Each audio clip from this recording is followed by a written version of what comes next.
MQM ने मुतालबात तस्लीम होने तक वफाकी काबीना का हिस्सा ना बनने का फ़ैसला कर लिया है। खालिद मकबूल सिद्दीकी कहते हैं, ओहदों का फ़ैसला हो गया है, हमने कोई ओहदा नहीं मांगा, अवाम तक जमहूरियत के समरात पहुँचाने आए हैं।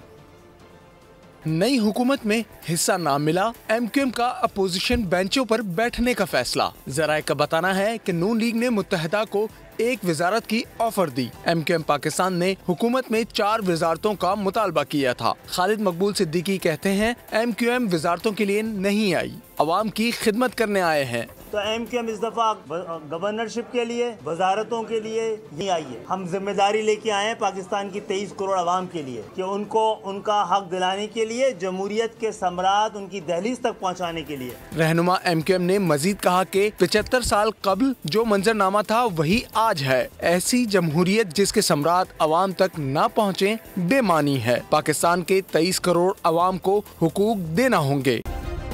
सब्सक्राइब करें और बेल दबाएं ताकि कोई खबर रह न जाए।